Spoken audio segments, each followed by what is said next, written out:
Hey friends, welcome back. My name is Bridgette Carl. I'm an actress and personal trainer here in New York City, creating positive vibes around kettlebells and helping you train to live your best life. Today we are getting athletic. Okay, so fun fact, did you know that as you age, you lose power at a rate of 3 to 4% each year? So in order to keep you explosive and powerful for the rest of your life, we are talking skips today. I'm talking, you're gonna be doing box jumps until you're like 80, okay? That's the goal, yeah. So, getting into A steps, B steps, C steps, what are they? Whenever I introduce them into a class or in a session, all of my clients are like, huh? And they're not difficult. It just takes a little mental energy to get it into your body and understand it. And to be clear, before my track days, honestly, I had no idea what these were. And I was like, what the heck is going on? But once they're in your body, you can't lose it. It's the same every time. And then you'll know it.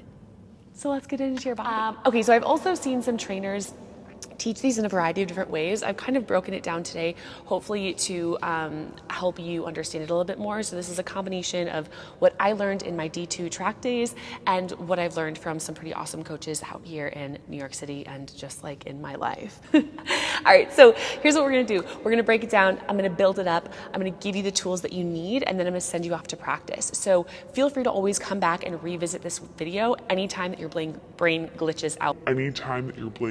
Brain glitches out. Like mine just did. All right, but without further ado, let's get into it. A steps or A skips, whatever you want to call it, they're the same thing. Let's start in a standing position with your feet together. And for all intensive purposes today, your arms are going to be at 90-degree angle. Bring your right knee up and your left arm up. Right arm back, come back into the center. Left knee up, right arm up, and left arm back.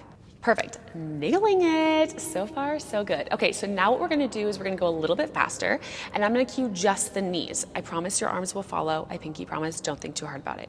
Right, center, left, center, right, center, left, center. Awesome. Now, instead of saying center, I'm going to say hop. The hop is going to happen when both feet are on the ground in the center. However, it's going to feel like you're pushing off one foot a little bit more, and that's okay because you kind of are, but I want to make sure that both feet are on the ground in that center position. So instead of center, I'm going to say hop. All right. Don't hop the first couple times.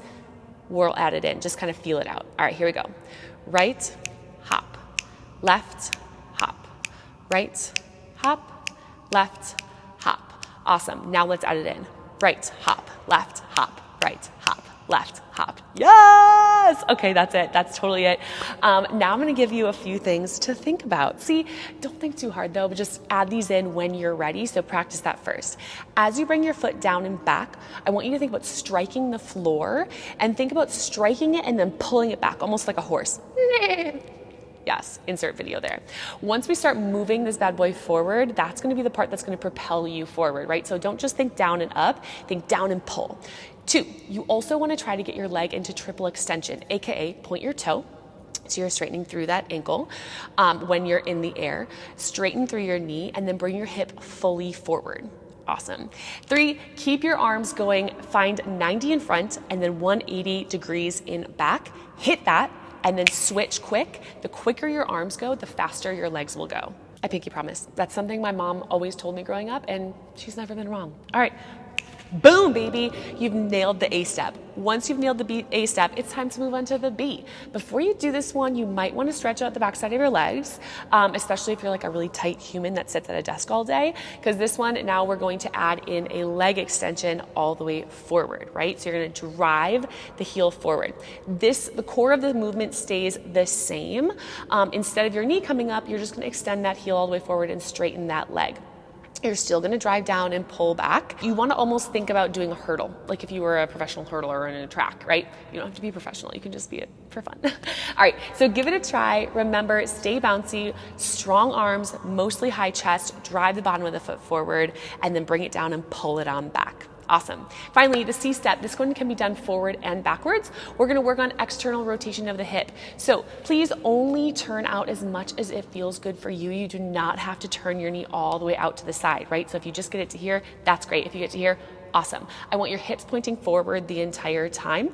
The second your hips open too far, you're going to start to go in a different direction, and that's just not where we're going today, unless you are, and then go that way. But today we're just going to go straight.